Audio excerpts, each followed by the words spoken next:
Welcome to the Jazz Flyte Podcast. I'm your host, Daryl Scott, and together we will dive into the lives and careers of the jazz legends who have left a rhythmic imprint on the world. Be prepared to reminisce on the highs and the lows of their musical journey and the trials that sculpted their timeless musical gems. We'll preserve the legacy of these extraordinary maestros and find inspiration in the melodies of their lives. Subscribe now and never miss a beat. Now, let's get to the show.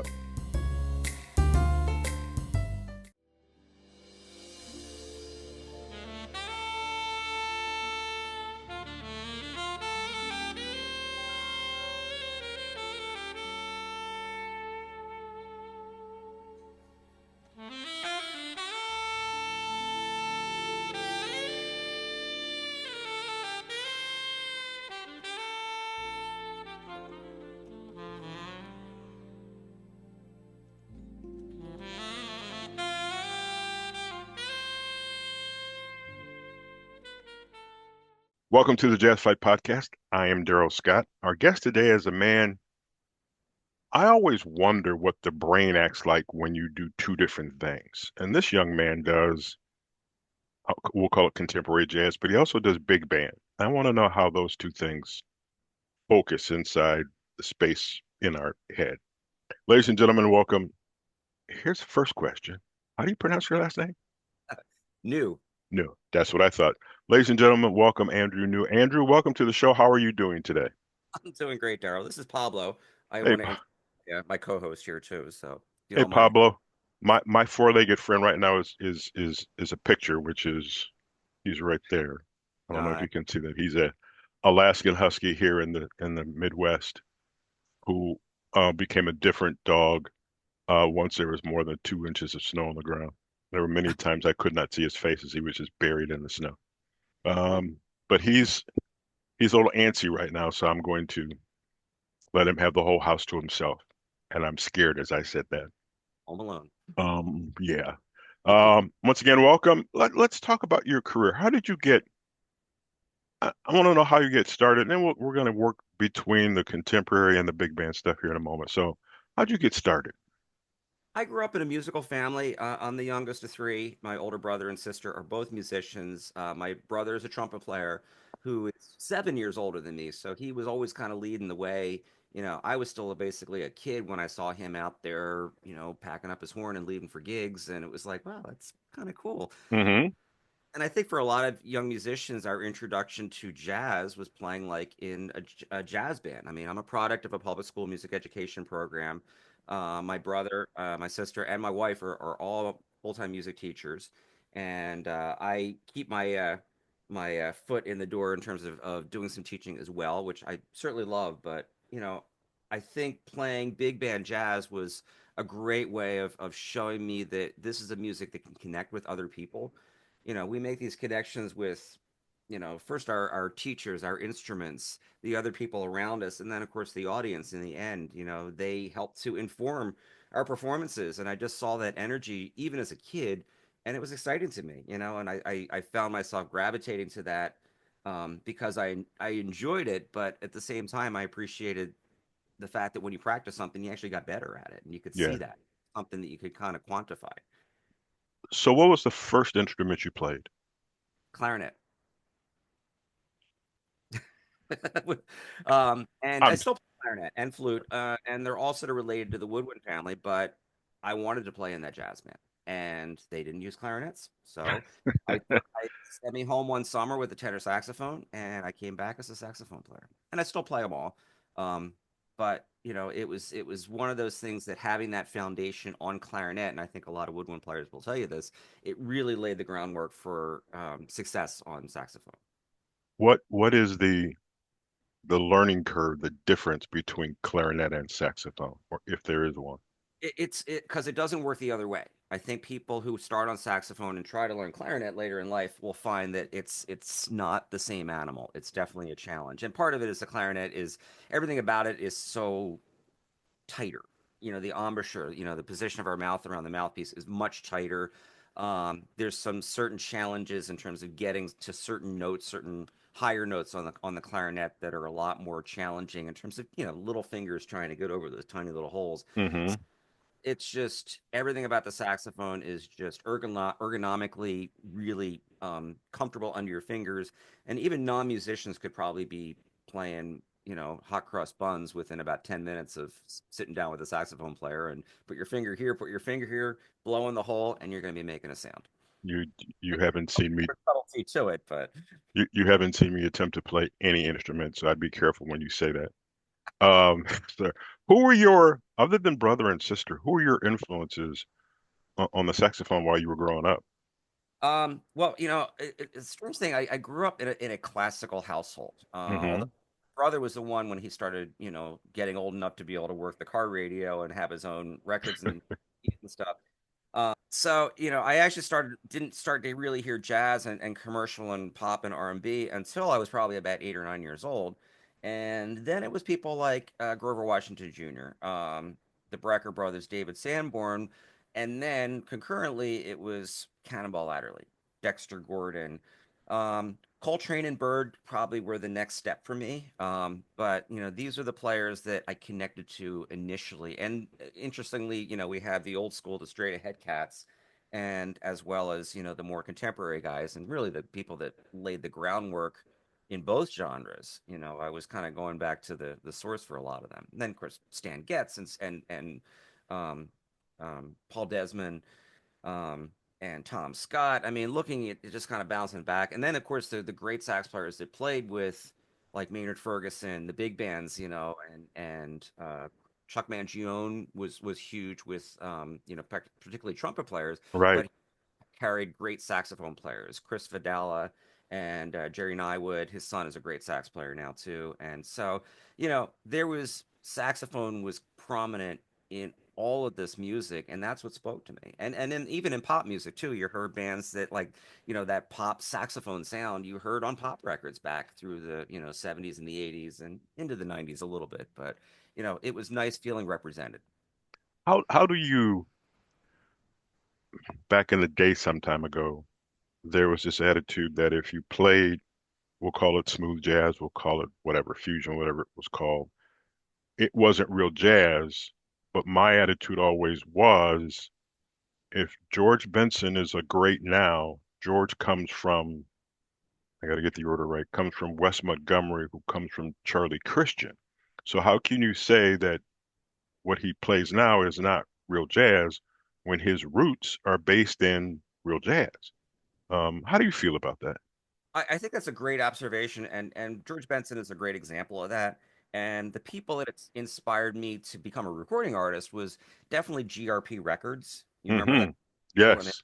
the roots, and the artists on that label were super eclectic. It was everyone from all the big super groups, the Yellow Jackets, the Brecker Brothers, Chick Corea's Electric Band, the Rippingtons, Spyro Gyra. They were all on that label, and as well as like Arturo Sandoval and Dave Valentine, and this world music. And at that time, contemporary jazz was really represented by this world music thing, but at the same time their roots were coming from straight ahead jazz. Right. Arturo was Dizzy Gillespie. Dizzy was an inspiration and a mentor to him. But when I look at Chuck Loeb, when I look at Gerald Albright, Eric Marienthal, Brian Bromberg, Rick Braun, these are all people that are incredible, not only incredible straight ahead jazz players, but a lot of them cut their teeth playing straight ahead jazz before they even ventured into playing the pop R&B thing. And conversation I had with Eric Marienthal was that, as great and incredible straight ahead and fusion jazz player as he is, he realized that that might be a little bit more of a limited audience, and he really wanted to connect with a lot more people, and he felt that he could share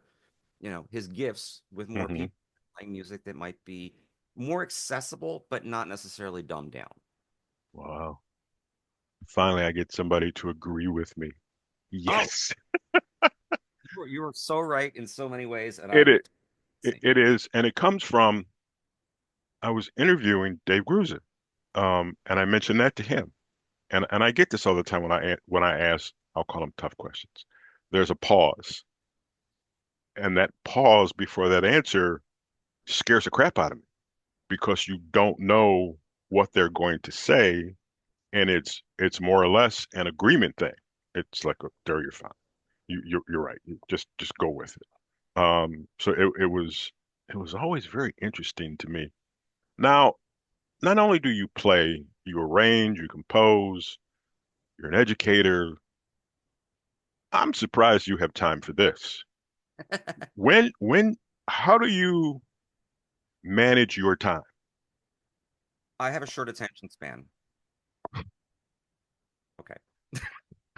Which there's probably some truth to that, but I think as musicians, and certainly at least from my perspective, everything I do in one area of those different things that I do help to inform the other things. So when I work with students, a lot of the students I'm working with, they're high school and college age. I work with I conduct jazz ensembles at both a college and a high school, and they're exceptional musicians that I have to be on top of my game because they are so much more advanced than I was at that level. So it helps me to be a better player and really analyze what I'm doing. As a writer, it helps me to get my music in front of people. So when I'm working with students, they help me to make my writing better because I know what's going to work better. As a musician, I can impart that to my students in terms of, well, this is the way I would play something because this is what makes sense. But really, I think everything I do by constantly changing gears, it keeps everything fresh for me. So I'm never burned out. And I know a lot of musicians, writers, educators that get burned out because they're just doing the same thing. They're walking into the same room every day. And sometimes in a creative field, when you lose inspiration, it can really be detrimental to the people that you're interacting with, the other musicians and the students. Now, I hope you get a chance to play this for your students. Do you have or have you had a student who is, what's the word I want to use, who is that top student who you think will have a great career, who currently has maybe something out there that people need to hear? Do you have a student like that? I have a number of students that have gone on to some really exceptional things. There's some that I expected great things, and they decided to become a doctor, which is, Well, that's fine. yeah. I mean, and that's the thing is, I think musicians are often really bright people, so they have a lot of options in that respect. One of my students is Olivia Hugart, who's a great saxophone player. She plays in my big band. She graduated from NYU a few years ago, and she has an organization called He of She, and it's designed to empower girls and women to be an active part of their jazz community, their jazz school, their school jazz bands, and she provides clinics and support. She does conventions. She speaks at different jazz events, and but it's definitely an organization we're checking out, especially if you are a young just really they're inclusive of any gender or however gender you choose to identify, but keyofshe.org. I Okay. definitely recommend seeing that, checking that out. Sam Greenfield is another great saxophone player that came through my program, and he was playing with Corey Wong and doing a lot of just tearing it up right now as a solo artist. Did some things with Dave Koz. And another trombone player, Jim Tobias, went on to Juilliard, studied with um, Alessi, not Jim Alessi, um, Alessi is his last name. A great trombone teacher in New York City, and has gone on to done many classical things, orchestra, and but he was also just a great effortless jazz player, which shows you that Hmm. I think as a good musician, it can surpass genres. And I think if you get good on your instrument, it allows you the facilities to be able to translate that to whatever setting you're playing in. Part of your personality or one of the genres that you get into is big band. Before we continue, let's hear what you do in a big band setting. Ladies and gentlemen, our guest is Andrew Neu. You're going to listen to some big band music on the Jazz Flyte Podcast.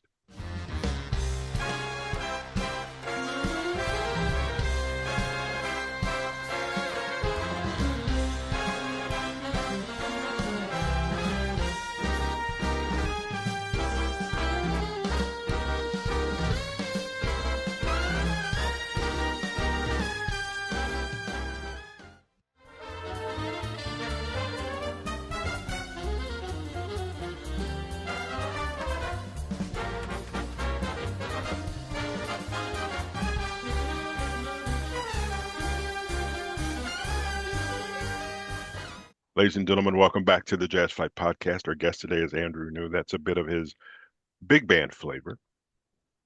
Andrew, how did you get into big band? And to me, it's such a departure because Singularly, it's just you and maybe three or four other people. Big band can be you and 8, 10, 15, or 100 other people. How do you separate the two? But how did you get to that place? Well, I started in that place. I mean, as a kid, I was playing in a jazz band, which has a lot of different names: jazz ensemble, stage band, dance band, swing band, big band, jazz orchestra. And so, I mean, that was really the foundation of my playing jazz, and it was something I appreciated, not just the camaraderie of playing with other musicians and other saxophone players, but also how the music was put together. Was fascinated at looking at scores and looking. I have one here actually. This is not one of mine. This is an arrangement that was done of a Pat Metheny tune, and just if you can see, you know, how all the different parts interact with each other. I was fascinated by that. I was obviously a really cool kid at 12 years old to be looking at this kind of stuff. But there's Oh, something about writing something and then hearing it played. Now, when I started writing, I was still doing it by hand. I hmm learned art form. That was really a craft that is kind of just, gone now because we use computers for that. I use computers. But, you invest a lot of time in preparing all these parts. And then when you hear it back, it's just, wow, I heard it in my mind, but I had no idea it would be like that. And as an artist creating music, as a saxophone player, people can listen to my recordings, they can go to a concert, they can listen to it and they can enjoy it. But as a composer, when there are people out there and my music is published, so there are musicians all around the world that are actually able to read the music that I composed, play it themselves, and really find their own voice through my music. I mean, it's a way of me connecting with people that is different from how other artists connect with their um, uh, fans and peers out there. So it's definitely one of those things that inspires me to write more and more because you get that satisfaction. I never, I guess it just never came to my mind that for big band, you write for every instrument Every note. on a good day.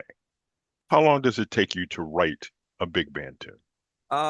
There's a great writer orchestrator. He's in his 90s named Marion Evans, and he wrote for uh, Tony Bennett, and he actually just he wrote for Tony Bennett back in the 60s, and then Mm-hmm.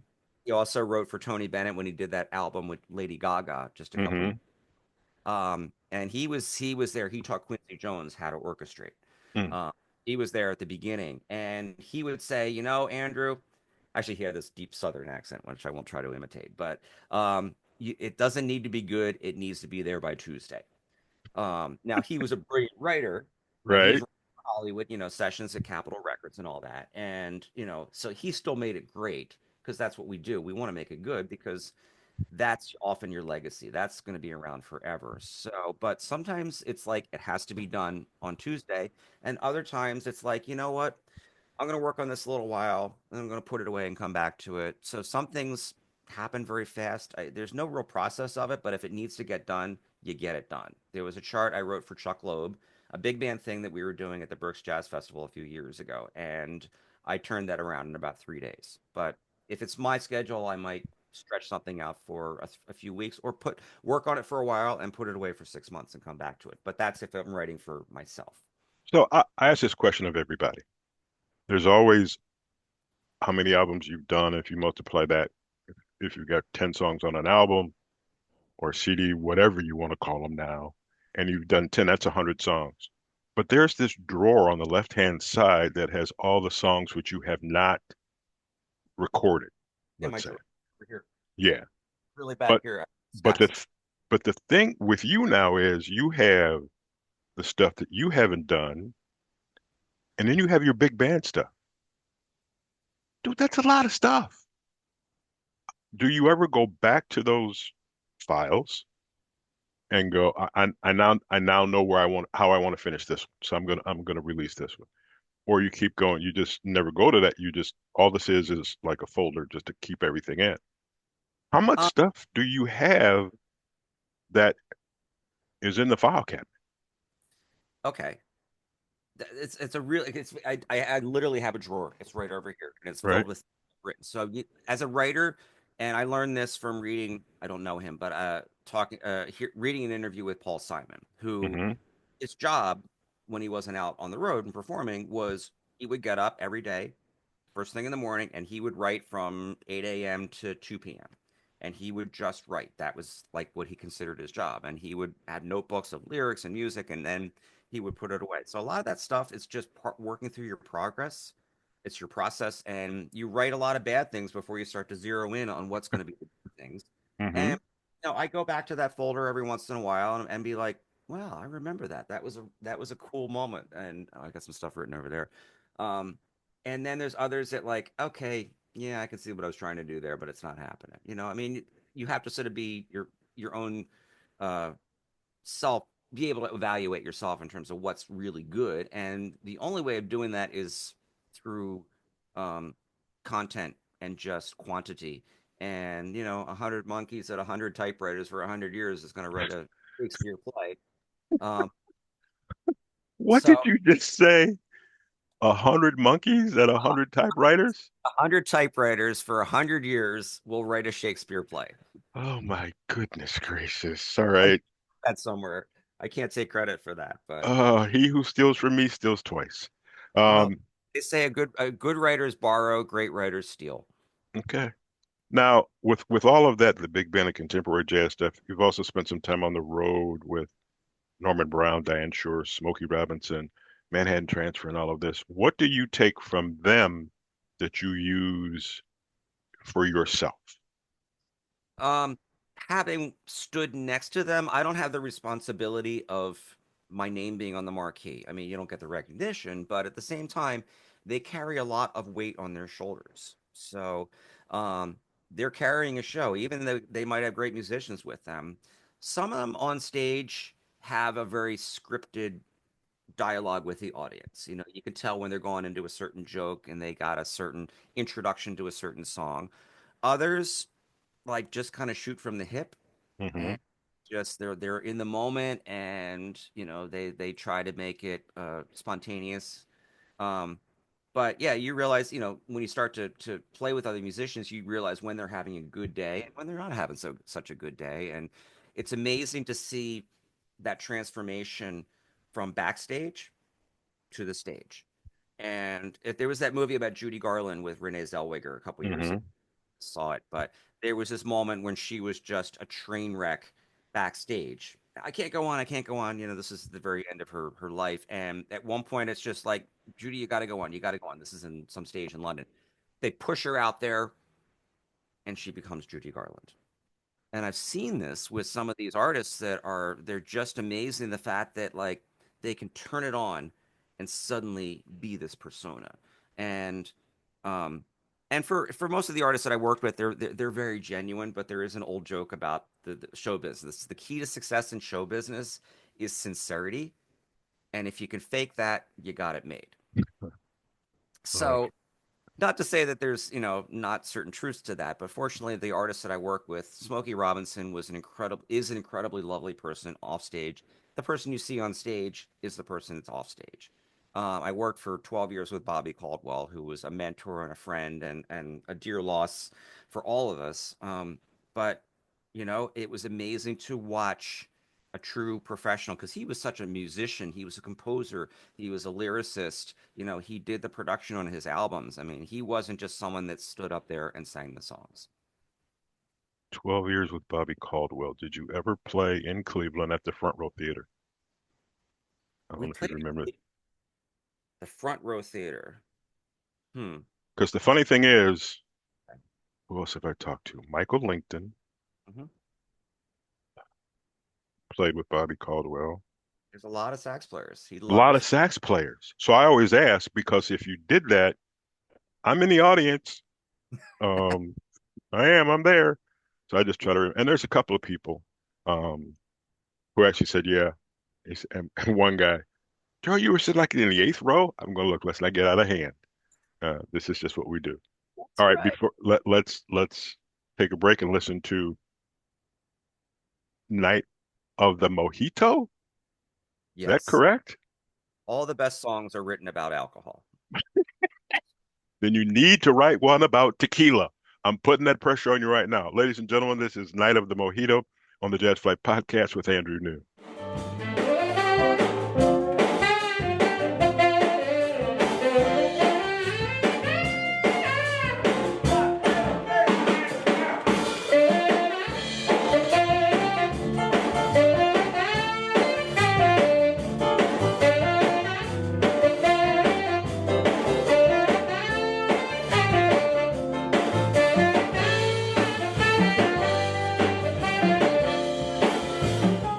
Night of the Mojito on the Jazz Flyte Podcast with our guest Andrew Neu. Andrew, where'd that title come from?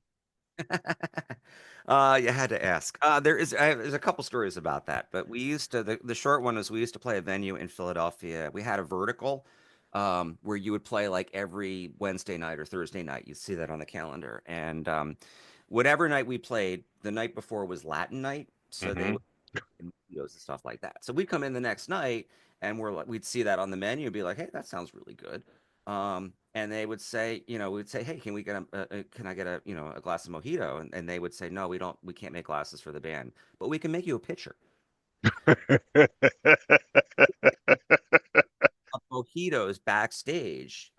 And I tell you, that first set was so much fun. I have no recollection about the second set. But it was I mean the idea was just a fun tune. It's a boogaloo, if you remember. Well, I mean, I read about it in Wikipedia, but there was a dance called the boogaloo back in the 1960s. And I mean, Freddie Hubbard and Quincy Jones and Sergio Mendes, I mean, they really embraced that type of a groove. And that was just I was really sort of fascinated and just loved that kind of Hollywood vision of the 1960s. What do you have going on right now? I mean, what are you working on? Well, fortunately, I've been working with two other horn players, Mike Stever and Nick Lane, who are two incredible trumpet and trombone players. And we've been tracking on a lot of the particularly smooth jazz albums over the last like few years. And we track it all from our home studios, but we're on the last single from Dave Koz and Adam Hawley. Um, Carol Albert had a number one tune. We Sunshine Yellow. hmm? Sunshine Yellow? It was Fire and Water. Oh, Or okay. I think it was. Okay. So we just did some things for Najee with Regina Bell. So we've been tracking a lot of horn parts. Jeff Ryan, uh, the girls from a Bay, the girls from the Bay was us on horns. I wrote the horn arrangement on that. So it's been something that we've been able to contribute to the larger community of musicians, which is great, but still, I'm able to be a solo artist. So I'm able to kind of satisfy both of these. I love being a writer and I love being a sideman, but at some point you feel like you got something to say. So I've got a few new singles that are coming out this year. The next single is a tune with Rick Braun. So I'm super Okay. excited. I've known Rick forever. Love working with trumpet players, and without question, he is a world-class trumpet player. So Hmm. as well as just being a lovely guy and a Yeah. great artist. But what defines an artist is someone that does something really well, but does something that no one else does. Yeah. How might our fans stay engaged with you from everything you've got going on, anything new, old, different things that you put out? How can our fans follow you? Well, I mean, we all have websites, so please look for Andrew Neu, Neu.com. You can find my website there. And I'm also on Facebook. I have Andrew Neu Music on Facebook, and I'm keeping things a lot of cat pictures, but I like to post things about my stuff too. Everyone loves my cat pictures. And I do have a dog too, which by the way is sometimes gets unintentionally on some of my recordings as well. So um Yeah, and for some my dog doesn't like the UPS or the Amazon guys. So no, Brody is not a protective dog. He's here for decoration. Everybody loves him. He's a husky, so he's got his eyes are gray, his eyes are blue, his eyes are whatever. But um, even though he's my daughter's dog, he's more like my dog. He's I can see his face. He's still looking in the mirror, wondering when are you gonna be done. But that's it. Andrew, this has been an absolute pleasure. Please keep Jazz Flight in the loop. I will friend you. I will get connected with you on your social media, whether it's Facebook or Instagram. We'll put it out there to our fans. It's been an absolute pleasure. I appreciate your patience and us getting together because I know there were some circumstances going on out there, but Hopefully all is well with you and the family and the house and so forth and so on. Andrew, we'll do this again. I greatly appreciate it. This has been fun. It was a blast. Thank you. 100 monkeys, 100 typewriters.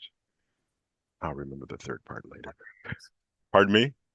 For 100 years. For 100 years, okay. I'm stealing that from you, whoever you stole it from. Ladies and gentlemen, you've been listening to the Jazz Flyte Podcast. Thanks again to Andrew Neu. We will talk to you again next week.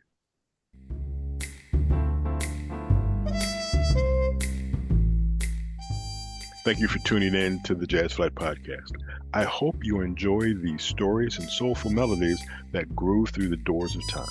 If you want to stay connected with the latest updates and episodes, don't forget to subscribe to my channel and hit the notification bell. Until next time, I'm Daryl Scott.